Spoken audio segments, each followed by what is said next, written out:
I wanted to say thank you. I wanted to have you here today because when we all get to go home tonight, they're going to go do a walk through the stadium to make sure it is good for tomorrow's game against the Angels. So, yay.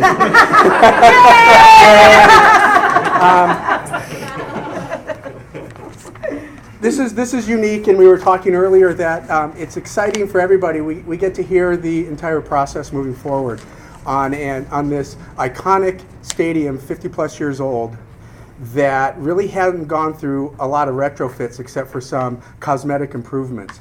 Now there's Francine comes into the organization with sustainability goals, and who, what, where, when, how this started from the Dodger Stadium of a year ago to the Dodger Stadium of this evening to moving forward into next year and beyond. So it's going to be very exciting to hear and understand why this is being done and the process, technical and thought process on how it's being done. And our guest speaker panel is Mohit Mehta. Mohit is the Director of Sustainable Design at ME Engineers. His responsibilities include sustainable design consulting, energy and daylighting modeling and analysis, airflow modeling, and lead certification consulting on sports venues, commercial, healthcare, and institution building projects. Some of the projects he's currently working on is obviously Dodger Stadium, Estadio Nacional de Brasilia, the main stadium for the World Cup soccer, VTB Stadium and Training Facility in Moscow, Russia for the Olympics, coming up in less than a year in the winter. Farmers Field, the pending Farmers Field. If pending. Australian Open, tennis, Margaret Court Arena. So those are just a few of his projects. And no, thank you very much for coming. Ella. Hi. Hazard. Ella is with Levin Associates Architects, an urban design and architectural firm, and they're renowned for historic preservation and adaptive reuse work on many of the Southern California's most beloved landmarks, including the Bradbury Building, Grand Central Market West, the Wiltern Theater, and the restoration of the Griffith Observatory. Ella has her years of experience in the Los Angeles area. Previous work in sporting venues and construction knowledge enhanced the team's ability to accomplish a great deal of work with a restrictive off-season schedule. So they were under a timeline to get all this done. And I was at the stadium. Francine gave me a tour 2 weeks ago, and I never would have thought that it would have gotten done with everything that needed to be done. And she was very confident, multitasking about 1,500 items moving forward. And Corbett Belcher. Corbett is a project manager with experience managing the progress of a number of public improvements. His works range from regional and community parks to urban redevelopment and corporate headquarters, having provided him with an invaluable experience on demanding projects. These projects, particularly the award-winning Orange County Great Park, where Corbett was one of the influential team members in the design and the master plan for the Orange County Great Park. Corbett is with MIA Lehrer Architectural Landscape Company. And Francine Hughes. Francine is the Vice President of Operations for the Los Angeles Dodgers. She enters her 4th full season with the Dodgers and 3rd as Vice President of Stadium Operations. In this capacity, she manages the 330-acre Dodger Stadium, including all aspects of ballpark operations, such as facilities, maintenance, oversight of landscape and turf management, guest services, parking, and stadium rentals. She also serves as the Dodgers' operational liaison to their spring training home in Camelback Ranch, Glendale, and their academy in the Dominican Republic, Campo Las Palmas, as if you didn't have enough to do. She's involved in every aspect of the management of the stadium and has been instrumental in spearheading the Green Initiative and sustainable goals for the Los Angeles Dodgers organization and the facility. So with that, I will introduce Mohit, who will start off the presentation. Thank you. Well, thank you all. We're going to start with just a definition of sustainability. Everybody knows sustainability really well, but everybody's definition and understanding is really different. and from region to region, place to place, personal, relationships, education, everything defines sustainability very differently. So we'll look at that. If that's not hard enough or challenging enough, then how does it relate to sports? It's a totally different animal. We're going to talk about that a little bit.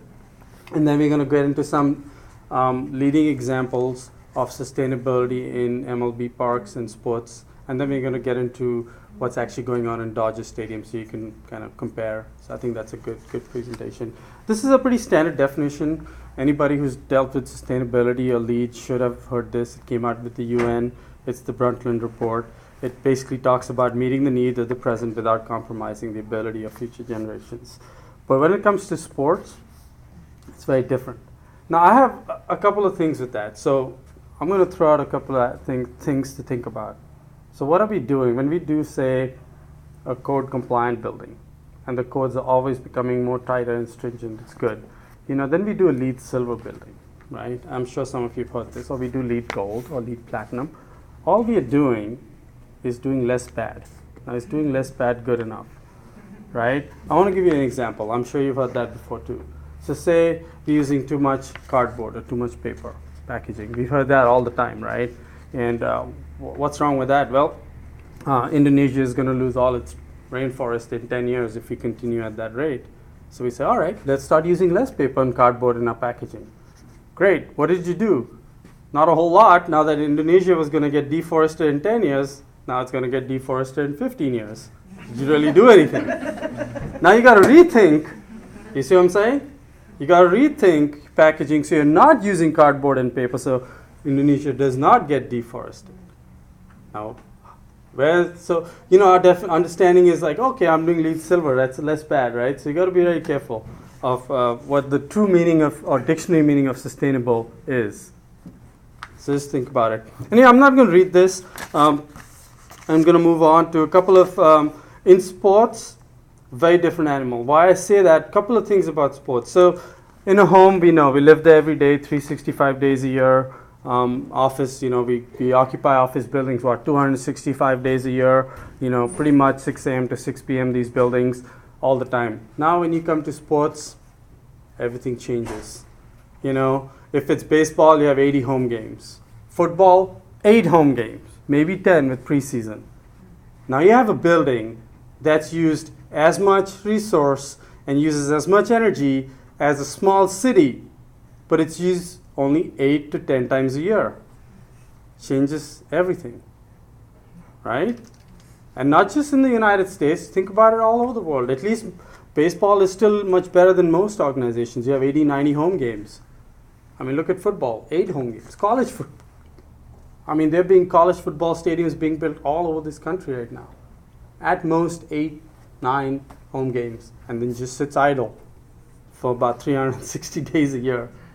How much money goes in. It's happening all over the world. So just something to think about. And the challenges, it's just very challenging.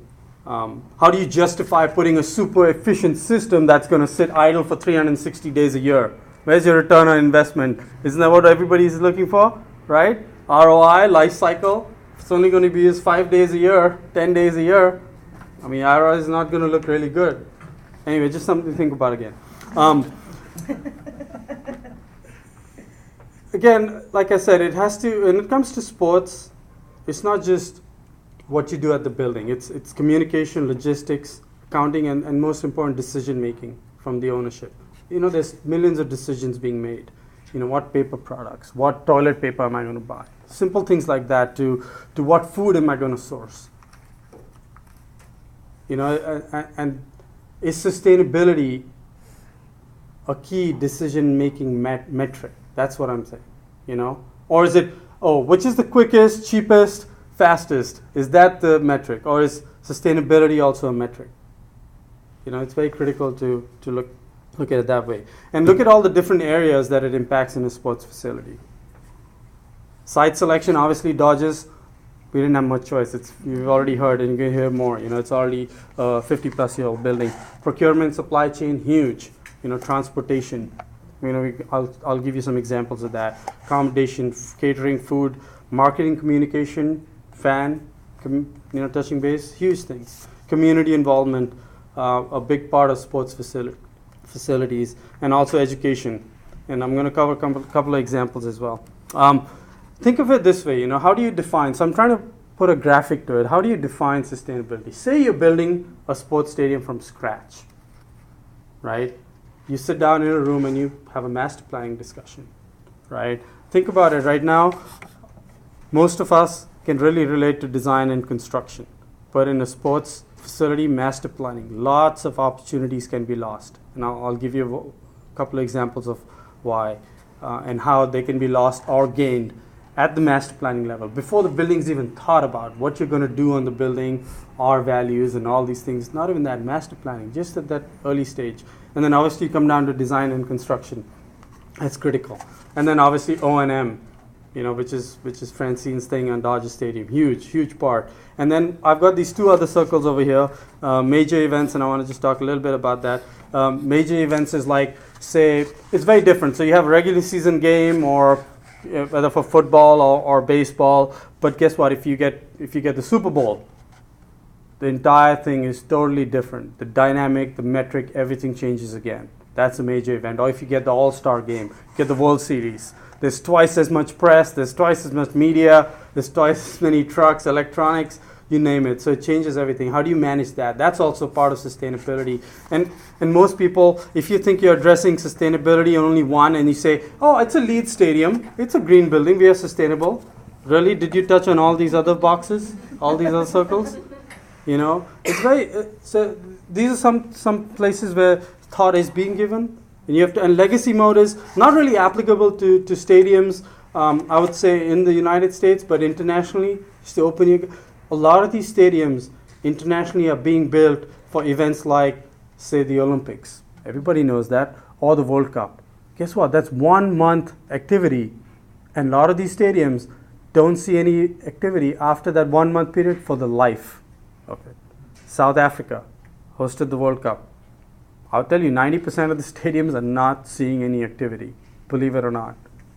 At anywhere between $300, $400, $500 million a piece. Majority of your stadiums are not seeing any activity after 1 month. I mean, that's a real shame, right? And we're talking, so that's very critical.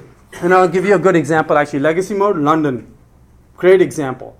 Huge stadium. How it was built was obviously capacity for 40, 50, 60,000 on opening day for Olympics. But after that, the stadium was built to get deconstructed and moved down to 10, 12,000 capacity for the legacy mode operation.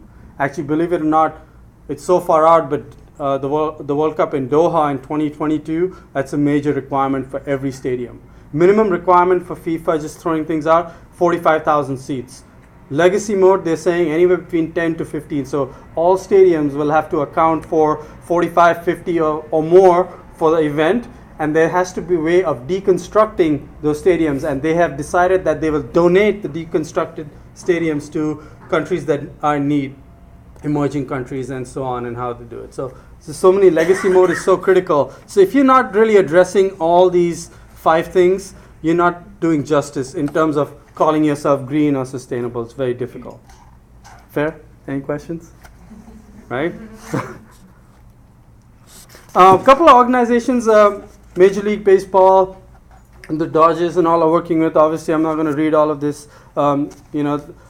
These guys are so-called the green sustainability advisors to MLB.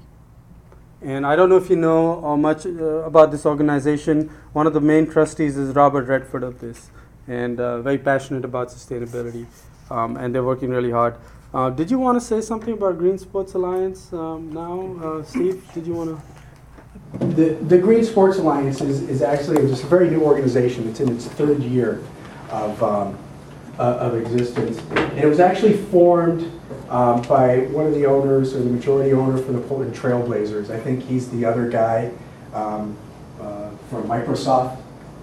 Not Bill Gates, but Paul Allen. And Paul Allen also has a development company called Vulcan Enterprises. And he builds some great projects throughout the Northwest. So needless to say that there's a lot of NBA support.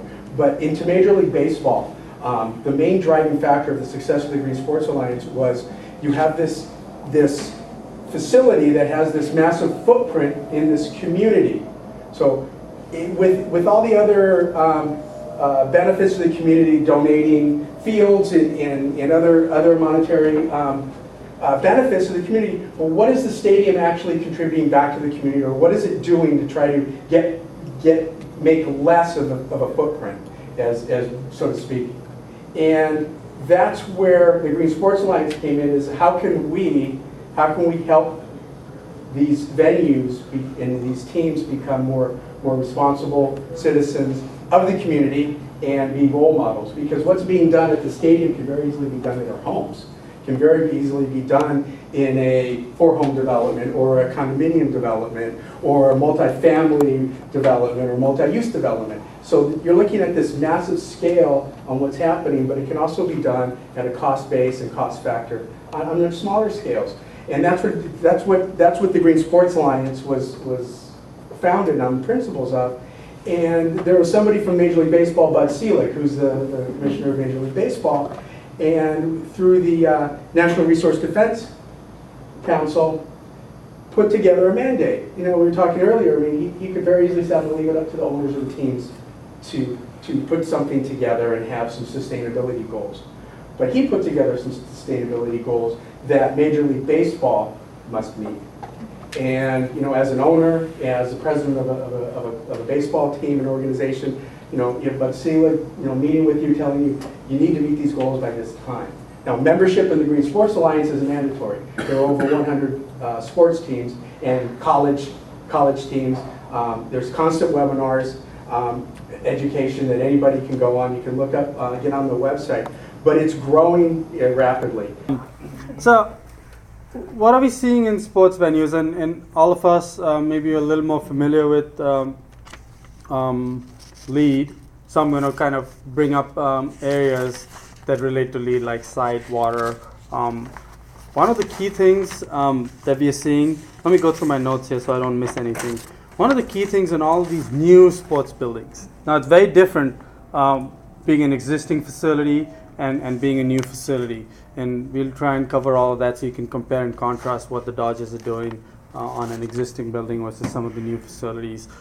You have the opportunity to locate your building in a very beneficial area. That comes to the master planning circle that I was talking about, and we'll address some of those. A lot of things that you're seeing typically, stormwater management, pretty simple. Almost all of them are doing it nowadays. On-site. Another critical thing, location to public transportation, huge. That's one of the main criteria for locating where this stadium's going to go, whether it's Washington, D.C., or Minneapolis, or even Miami for that matter. You know, I'll give you a couple of more examples. On water, believe it or not, almost every stadium now is using the most efficient fixtures that are out there and saving 30, 40, 50% water savings on what regular baseline code requires you to do. Low flow, not everybody's going with waterless urinals, some of them are, just to throw out some things, examples. As far as energy, well, it's like I said, energy is one of the most challenging. If it's an arena, now big difference. That's also a sports facility, but if it's an arena, you have a lot more opportunities to save energy than if it's a open ballpark or open stadium. Very difficult on those things. So there are some strategies being used as well. They say natural ventilation, but we'll get into a couple other examples. Commissioning, huge. Some of the stadiums we're working on, commissioning, I don't know if you know the benefits of commissioning. They say everything being equal, a commissioned facility versus a non-commissioned facility, the difference in energy saving can be anywhere from 13 to 16% on an annual basis. That's huge. So if you have questions on that, feel free to ask. But you say, why do we need, a lot of people ask this question, right? Why do we need to do commissioning? You know, everybody's liable for their equipment, everybody's liable for the design. Contractors liable for their building the building, architects and engineers are liable for things, and the people that are providing the equipment, there's warranties. Nothing can go wrong. I mean, everybody's equipment's warranty. Why do we need a third party to come and commission this? What's not warranted, believe it or not, is when all of these things get put together, they're working as a whole, as a sum. No one party warranties that. Yeah, equipment's warranted to work, but once it's connected to a duct and another control system here, who's going to warranty the working of the whole system or the entire control system? That's why commissioning becomes so critical, to bridge the gap between design and construction. So those are another critical things we are seeing on most of the stadiums that are being built out there. Let's see. Materials. I already mentioned deconstruction instead of demolition. I told you about all these stadiums that are being built. Olympic Stadium, the ones in Qatar that are going to be built for 2022. That's critical. Recycling. Let's see. I don't know if you guys know this. The Miami Marlins that opened just last March was built on the old Orange Bowl site, if anyone's familiar with that. 95% of construction waste was diverted on that building. That's pretty big.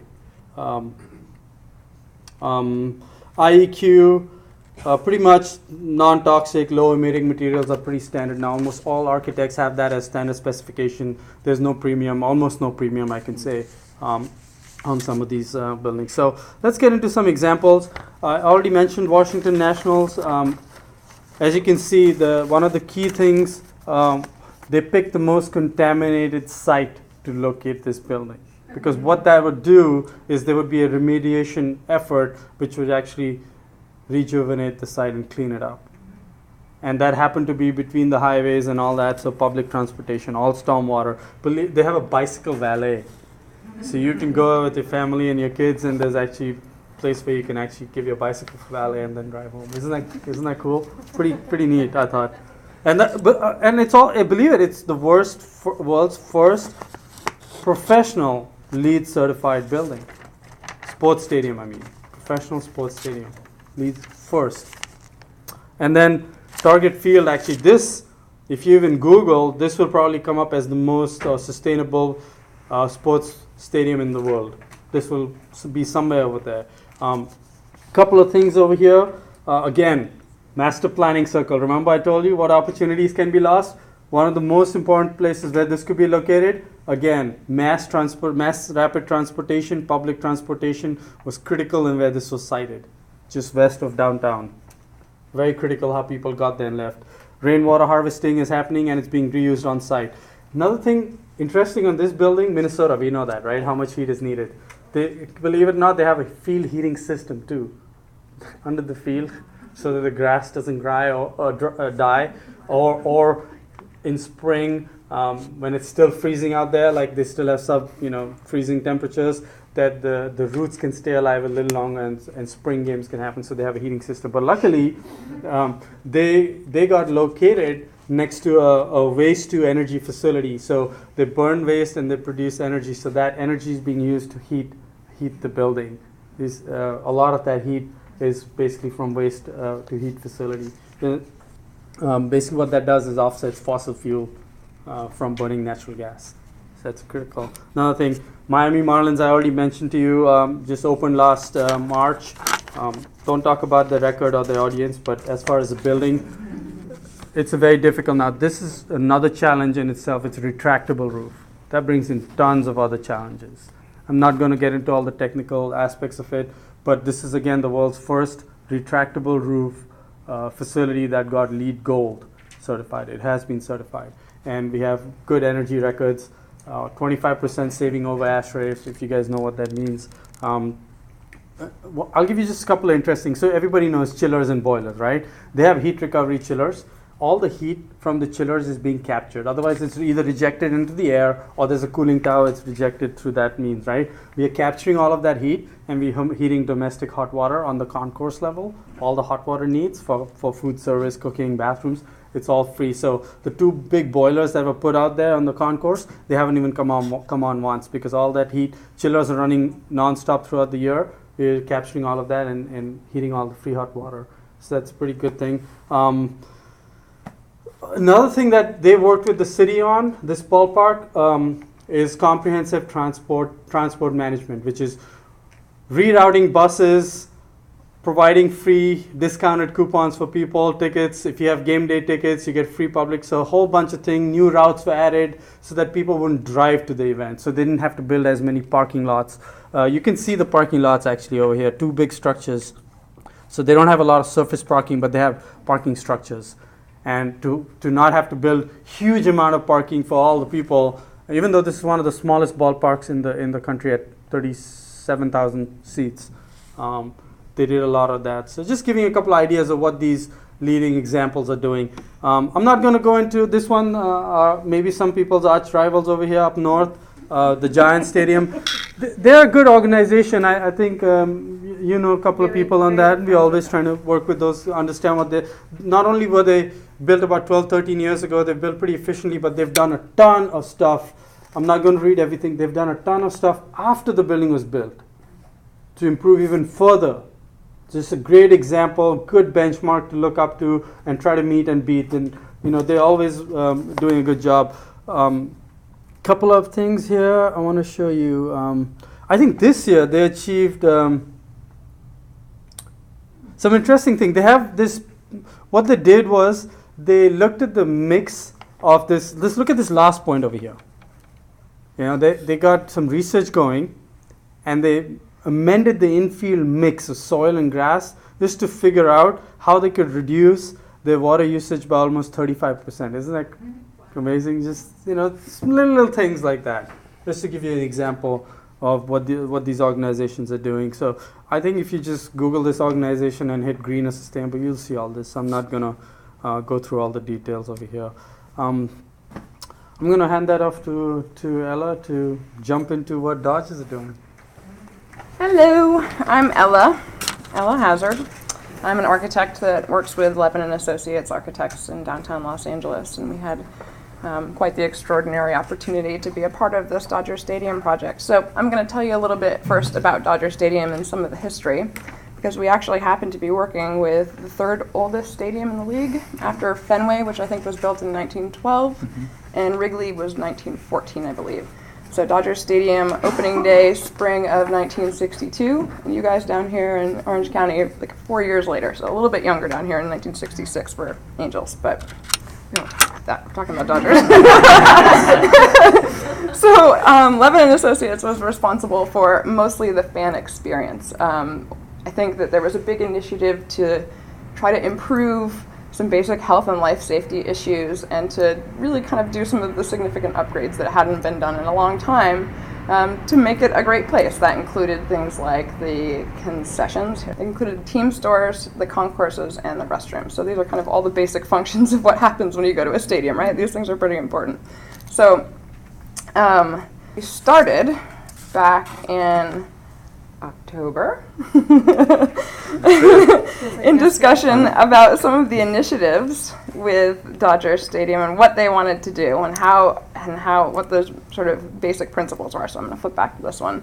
I think that going back to some of the original vision of Dodger Stadium from Mr. O'Malley way back in the day, we have to kind of understand that this is a really unique stadium in a lot of ways. Not only is it one of the oldest, but it's kind of different. It's a very Los Angeles stadium. It's not in the middle of the urban fabric at all. Fenway, Wrigley Field, all of these things are built, very, very tightly fit into the fabric of downtown, and Dodgers is not. Dodgers sits in a ravine. It's up on a hill that overlooks downtown LA. It's quite picturesque, very beautiful. Something else that's different is 1960s. We all drove cars everywhere, right? So the organization of the way the stadium is laid out is very horizontal. Your approach, the procession from when you drive in your car, and you get to your spot, and you walk, and you are already on the level of where your seating is. There isn't a whole lot of vertical circulation there, right? So it's pretty unique. It's also built into the hill, which is what allowed them to accomplish that feat. It uses some of the early precast technology. It was pretty advanced for its day. And because it's not in the middle of the urban fabric, it is perfectly symmetrical, and I think it was the last specific to baseball stadium built that wasn't meant for multiple sports. So these are all these things that we're like, okay, these are very important ideals, and there are some very important things that we don't want to change, that we want to remain the same. We want it to very much feel like it's exactly the same place that you were there last year, just better, right? So we talked about the ways that we could make it more efficient, and the ways that we could accomplish all of these things. And so health, life, safety, fan experience, sustainability. Great, it's October. Opening day doesn't change. That was 5 months ago. So it's been a very exciting five months, and I think we've accomplished a tremendous amount, and I'm very excited to show you and hope you guys can make it all up there to see. So specifically about the sustainability components of this, I'll flip back through this.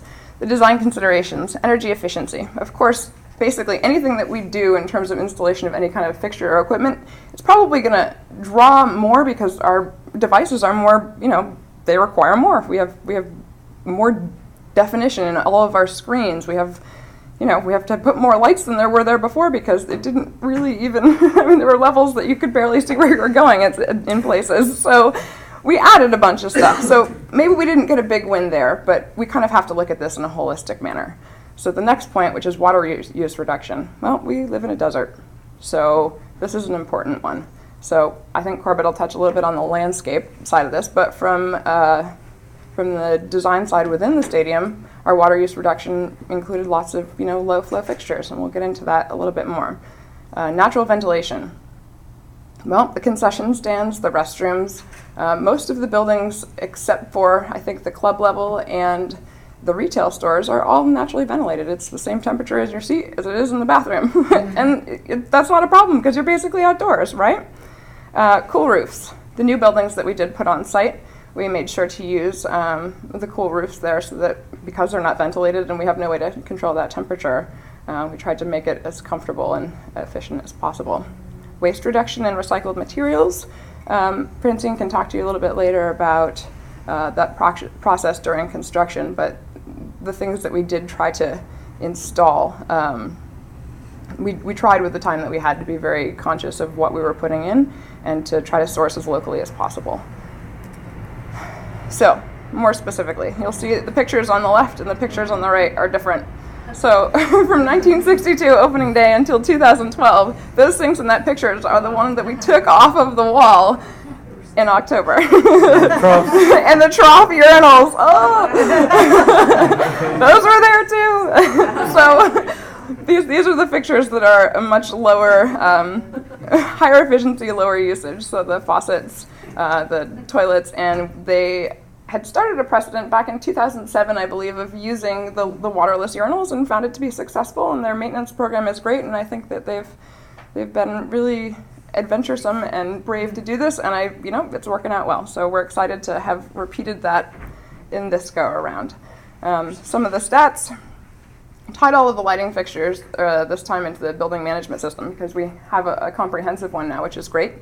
So that allows everybody to control it in one place, so nobody has to wander around and shut the lights off. The faucet's 0.35 gallons per minute, low flow, automatic soap, the whole deal, and ultra low flush consumption toilets, wireless urinals, and so the big bold and the bottom and the yellows, that's a big number. This is one thing we really could do, and so we went for it.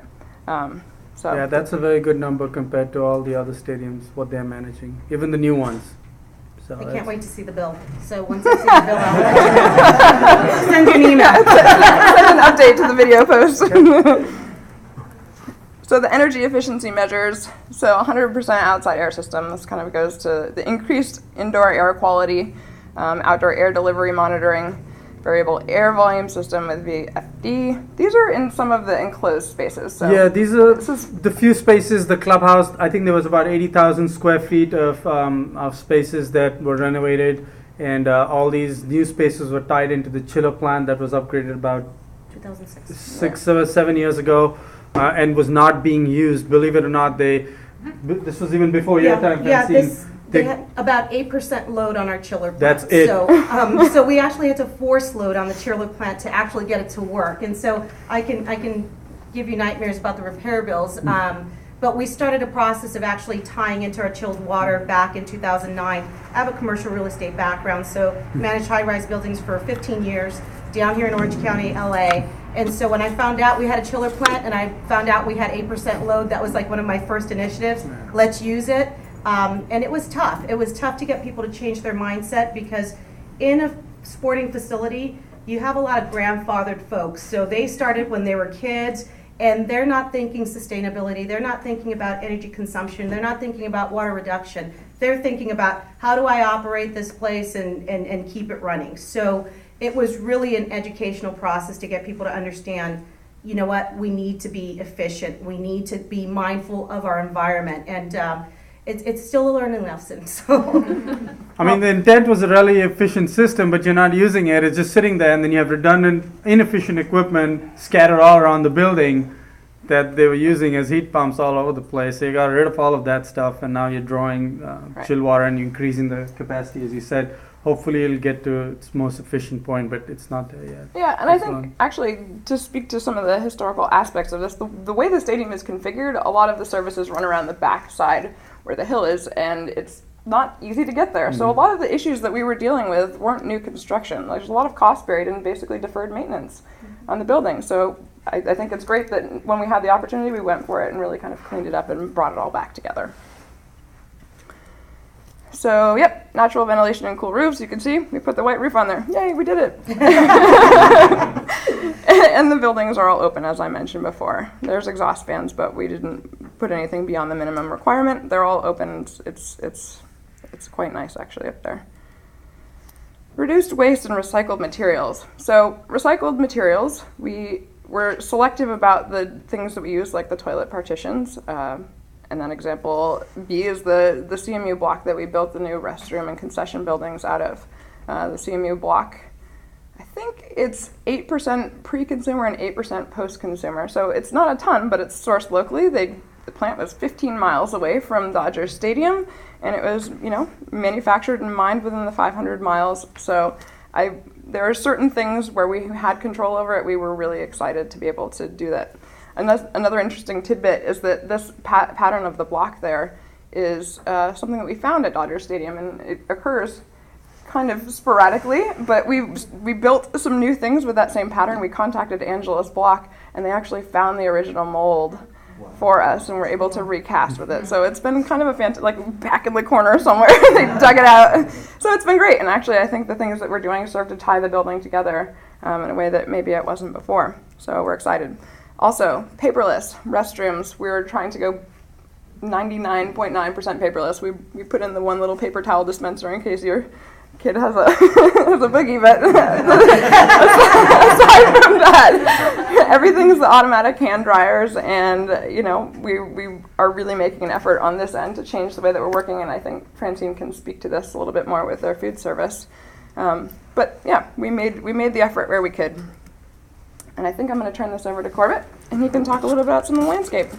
So I think Ella very adequately covered the history of the actual stadium and a lot of the site. I started at MLA to start on this project, so kind of jumping into a new office on a new project from October to, we knew, basically March. So it was hit the ground running. My first, I've been to Dodger Stadium prior to that, but as a fan, your vision is a little bit different than when you're considering some of the site context and opportunities that exist. So you can see in this picture my first visit, the image at the top. Parking came right up against the gates right up against the building, and similar to what Ella was talking about improving the fan experience, we also felt we needed to expand the fan experience.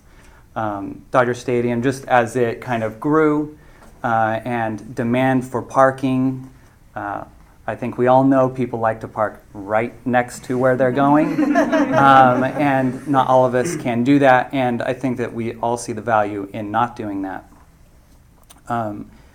So this is an example of a before and after in general. The image below is the direction that it's going, I guess a little sneak peek at some of the things going on. It's going right now. Yes, it is. So some of the things that we wanted to look into, Mia often says that sustainability needs to be part of the DNA of the design at her office. And I think that's something that's really easy to say, but it has a real practical application. I think sometimes sustainable actions become an individual item, something that through any value engineering, any cost cutting, any maybe one person's opinion about a product that they think they've used before or used 10 years ago, but there's advancements, it becomes an item that's really easy to take out of the list, where designing sustainability as an integral part of your entire design concept makes them not only more integrated, but also more successful, not only in implementation, but also in action. So I think that's important to keep in mind. So some of our goals as we went out there to expand the fan experience and also improve it, if anyone's been there, there's, similar to this picture, a lot of parking lot space. The original design, as it's built into a hill, they have these beautiful radial or kind of arms reaching out of landscape slopes, and they used to include pedestrian pathways, very generous pedestrian pathways at different terraces, and then the circulation entered the level that you were going to, although parking, as there's maybe a preferable parking locations and people pay for those, it also becomes something where you're climbing, I think it's about 180 feet from bottom to top. So you have 180 feet if you park in the general parking, and the general seats are at the top. So now you've got circulation that's generally climbing the 180 feet all the time. And so how do we improve the circulation, the pedestrian experience? So some of our goals were to separate the pedestrian and vehicular circulation. That's going to, and we'll talk about that, improve the vehicle timing, periods that people are sitting in their cars, the time it gets off the highway to their parking space. If we can help sync those two patterns together. We wanted to improve the water efficiency. When we first got out there talking to the landscape crew, some of the system had deteriorated. There was a lot of hand watering, truck watering, which there's a great inefficiency there. And so wanted to improve the water efficiency. We wanted to add a lot of planting. That you can see it's kind of a harsh landscape. Outside of those landscape arms, you can see a couple of trees towards the back in the existing. That's one of those edges. And to help reduce the amount of hardscape and bring planting into the environment, not only for reducing hardscape surface for stormwater runoff, but also reducing heat island effect. And we also wanted to reuse some of the existing materials. There's a lot of material at such a large site, and how can we reuse that? And also support alternate means of transportation and lower stormwater runoff. So improving circulation, there was a study done prior to our involvement that took a really expansive look at public transit, and we were able to use that document as an informative document to realize the ways that the stadium can be tied into the greater public transit circulation system that exists. But then when you get to the stadium, how might that work to improve the public transit experience, thus promoting more people to take public transit? And some of the things that we looked at is how do we improve circulation? They get a lot of people, and I think that's one of the challenges with a stadium. There's a game, it starts at a certain time and it ends at a certain time. So you have a great number of people coming all at the same time and leaving, even more difficult, leaving at the exact same time. So a couple of things we wanted to look at is providing more experience that you can have in advance and post-game, expanding that window that traffic is coming. We looked at expanding the location where public transit occurs so that they can have multiple bus loading and unloadings. We're able to establish that. We improved the pedestrian vehicular interaction by separating and identifying specific pedestrian circulation paths that didn't exist before, and worked with someone at Dodgers who's been the traffic person, speaking of people who are kind of built into the system, extremely knowledgeable about every interworking of how cars get in, how they park. So he's a great resource. But working with him to refine that process to get people there more quickly. We improved the ADA accessibility and some of the fan accessibility, talking about the 180 feet of climbing. And then installation of electric car charging stations. As far as sustainable site water efficiency, I'll start with irrigation. As mentioned, there was a lot of hand watering, truck watering, so we're able to upgrade portions or a lot of the internal irrigation to smart control and upgrading some of the irrigation heads. And then we were also very interested in using low water consumption plantings, a lot of California natives, to reduce the amount of additional watering that may need to occur as we remove some of this hardscape and install some softscape. Stormwater, of course, we now have less hardscape surface, so we're able to reduce the amount of stormwater runoff. And they're actually even going to be putting in an underground holding tank that then operates as an irrigation point, just as a gravity feed to irrigate some of the slopes. And then use of sustainable materials. We were able to reuse some of the existing materials. You can see those are the existing gates, and there's some beauties to them and there's some non-beauties to them, I guess, from a designer's standpoint. But we saw a lot of value in being able to reuse the same gates and just relocate them to fit more within the design and to support that expanded fan experience. We used products containing recycled material. Those baseballs are made from a product that utilizes recycled material. And then a lot of the materials are also recyclable, and I think that's something that often gets overlooked. And then we're able to use materials that have a high albedo to reduce the heat island effect. And I think turn it over to Francine. Well, good evening.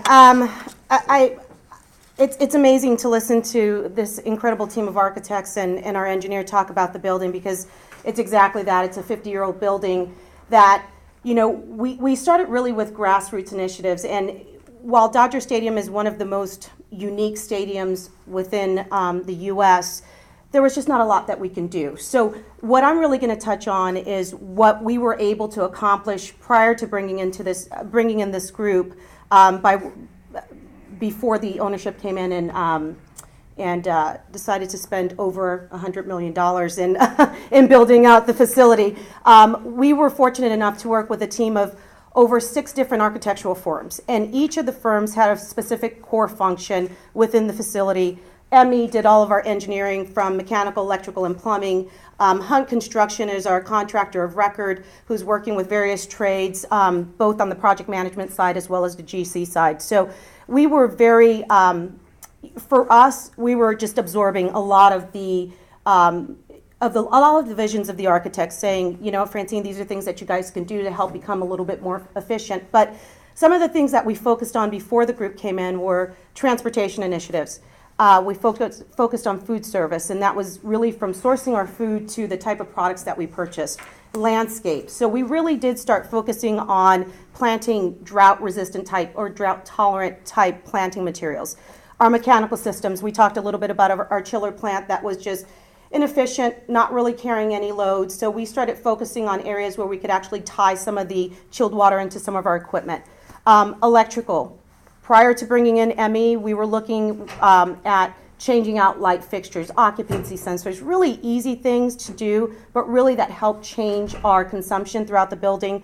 Plumbing initiatives, we went to the waterless urinals back in 2007 when we did a retrofit of the field level, which was roughly an $80 million project, but that's where McCourt basically started. He started in 2004, went to about 2008, and at that point the capital markets kind of dried up, and so did the money, and so did construction at the property. Our green cleaning, recycling, and really just working with MLB to focus on their greening initiatives. So that is how we started, and it was really all grassroots initiatives. And one of the things that we're very proud of is the transportation initiative. We do work with MTA, and they provide a Dodger Express shuttle. We receive probably about 700 to 800 fans coming into the stadium on a bus. So if you've got tickets to the game, you can get on that Dodger Express for free. It brings you to the stadium, takes you back to Union Station. We have also partnered with Metrolink. Metrolink has provided fans with the ability to ride free from Orange County, Riverside County, into LA, get on the bus, get to the stadium and back. It does service the Orange County area, the San Bernardino area, and the local LA area. One of the things that we're working on with Metro this year, which is a little bit different, is we're giving them a dedicated express lane, which for me is a nightmare from a transportation management perspective, because that takes one lane of traffic out of fans coming into Dodger Stadium. And if anybody wants to know, we can park up to 22,000 vehicles at the stadium. So that's 22,000 vehicles that I probably will see on opening day. And on any average game, I probably see anywhere from 13,000 to 16,000 cars coming into the stadium, in addition to the shuttle transport that brings people in. LA, very bike-friendly city, and obviously you guys know Stan Kasten was with the Nationals, Bob Wolf was with the Nationals. Now I know why they wanted me to install the bike racks.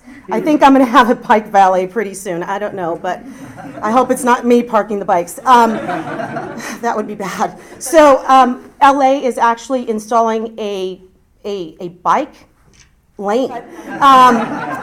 It's something that LA is really looking at. I mean, they're looking at becoming more sustainable. They're looking at different initiatives to get people in and out of the stadium. And we have a traffic problem downtown LA. I mean, coming into the game, our traffic time is probably 6:40. Our game starts at 7:10. And anybody who wants to come to the Dodger game comes between 6:40 and 7:10. And of course, all 15,000 cars want to come through the gates at one time, which creates a traffic jam. So we've been working through LADOT, which is our transit department, the Metro, and LAPD, as well as the Los Angeles County Sheriff's Department, to really create a better pedestrian, not only pedestrian access, shuttle access, but also vehicles coming in and out of the stadium. The other thing we've been working on, Levy is our food service provider. Levy is probably one of the best concessionaires out there in terms of what they're trying to do from a locally grown foods. So they purchase about 30 to 35% of their food from local areas. And that's mostly their meats, their dairy, and meats, dairy, and one other item, let me see. Oh, the produce. Levy has also gone to biodegradable, compostable packaging materials. So almost everything you get at the stadium can be composted. So every serving bowl, their forks, their straws, their cups, everything is biodegradable. So it's been great for us. In addition, we do service the local mission. So post-game, any food that is not sold, anything that's still back of the house that's yet to be wrapped, will get wrapped and sent out to the local mission. So we are feeding the homeless. So great effort by Levy. Our landscape, we talked a little bit about it, drought-resistant planting. We've got a great landscape manager. The 330 acres is managed by one landscape manager and 6 full-time employees. So they're quite busy. And I guess I'm going to hire some more people when Corbett finishes his planting. But we do a great deal at the stadium. We're very efficient with respect to how we manage our landscape. But it has been very inefficient with respect to irrigation. So we're looking forward to some of these changes. It'll help make our lives a little bit easier, and I'm sure the guys will be thrilled when they don't actually have to go out there with the hose and hose down a plant. So our building equipment, from the mechanical, electrical, and plumbing, we've got a great partnership with DWP, the Department of Water and Power in LA. Every year we meet with them and talk about rebate initiatives and incentives that are out there for landlords and owners, and we walk the building with them. So they've been able to help us realize savings prior to this initiative just by changing out light fixtures, relamping the building, changing out our fixtures from some of the troughs, and actually people are going to miss those. I've already started receiving emails. Can I buy them? I'm like, yeah, sure. We're not selling, they're not for sale. But we have received complaints. People want to know where those are going, and I don't even know what to say. I think there's a secret restroom that still might have them. So we've done a lot of, again, grassroots initiatives. We've done a lot of the discussions with DWP. How can we become a little bit more efficient? Walking the building is the best way to do it, and we've been able to realize savings. I mean, the payback for us in energy efficiency or water reduction has been less than a year in some cases. So it's been pretty incredible to have that great partnership with them. Green cleaning, I mean, this is the buzz, right? Everybody's using the green chemicals, so we do use green chemicals throughout the facility. Everyone always wants to know, how do you get the stadium so clean? Got about 150 janitorial employees that are out there on a day-to-day basis. Recycling. This is really where we started. In 2009, when I came to the stadium, as you can see, our diversion rate was about 22.3%.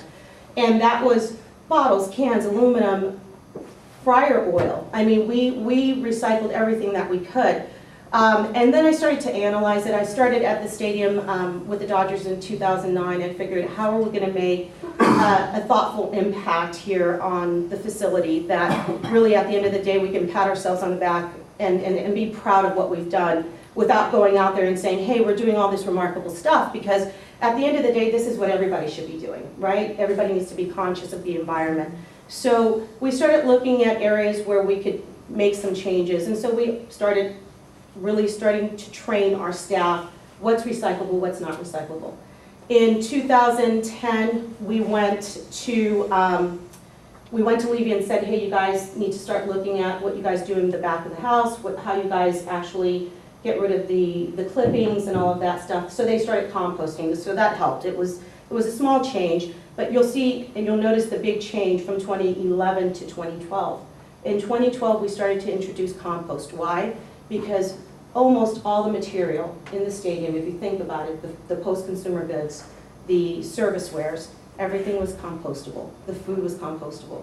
So for us, while the impact wasn't significant, I mean, it's 6 percentage points, maybe a little bit less than that, I'm hoping that this year will be over 50%, and the reason why is we took so much time to train our staff. They didn't know what was compostable, what wasn't, so everything was going in a landfill bin. So I think this year our goal, while lofty, I think it's something that's attainable. We're hoping to be at 50 to 55% diversion rate. So we're pretty proud of where we're heading. MLB, obviously, they're pursuing the initiative. They've started a Green Tracks program, and it helps all of the teams kind of compete against each other. We're all very competitive by nature, so when we get in the room, I'm always calling out the guy in San Francisco, I'm going to get you, in a healthy way, right? But their diversion rate, I mean, when we sit down and we talk about it, this guy has won we call it the Green Glove Award. He's won it for like the last 20 years, and I swear, he really ticks me off, but he's at a 90% diversion rate. I mean, how can you compete with that, right? I think 2012 was 100%. Thanks. I'll be making a call tonight, so I will see him on Monday. So anyway, at any rate, I mean, we're all there. It's a healthy competition. We all get along really great, and we're all there to push each other. And MLB is there to help support that initiative for us. So as an operator, it's an incredible thing to see when you get all 30 teams together and how excited everybody is about where they are. Construction diversion, one of the things that Mohit mentioned earlier on some of these other venues, we're at a 75% diversion rate right now with our construction. So that's pretty incredible. I mean, it's something that was an initiative when we started the construction build, and we're looking to at some point figure out how we become LEED accredited. I mean, I don't know that it's really doable with the age of the stadium, but it's definitely a goal for us. So what's next for the Dodgers? We have started a green team for 2013, and we've got a team lead. We're working with our local waste hauler, which is Republic Management. Most of you probably know who they are. But we're starting to get our employees excited about recycling, because they think when people really understand the impact on the environment is when they want to make a change. For me, it didn't hit home until I visited a MIRF, which is a materials recycling facility. I went there and I started looking at all the things that people were actually throwing away, and I thought to myself, this makes me sick to my stomach. I mean, it was a sad thing to see. So I took a group back, and they were like, you've got to be kidding me. But then they got super excited about recycling, and it's made a huge initiative, or a huge change for us. The other thing we're looking at doing, and again, we have to work with ownership and their blessing. I mean, for us this year, it was all about the fan experience. We wanted to make sure the fans felt good about coming back to Dodger Stadium, that they were engaged. But now it's all about efficiency, right? So we can do all of this stuff to make the stadium beautiful, but they need to be able to realize the dollars at the end of the day. So we'll start looking at energy audits. We'll start looking at water audits, paper use, how we source our paper that's used in the office, because we kill a lot of trees. I mean, at the end of the day, we are looking to become paperless, but it's going to take some time, and it's going to take a lot of education and changing people's pattern. Offsetting the greenhouse gas emissions, I mean, planting, some of the things that we can do. LEED accreditation, figure out how we get there. Technology enhancements, I mean, we're always looking to become a little bit better than the next guy. I'm not going to talk about the team that's down here, but we've got full HD now, so it's all about us. Educating our fan base on the web portal, and then obviously fan education on recycling. So for us, it's all about making sure at the end of the day that everything that we're doing is thoughtful, but we're also kind of pushing that forward, right? It's all about playing it forward. So that's who the Dodgers are, and we're excited to be here, so thank you very much.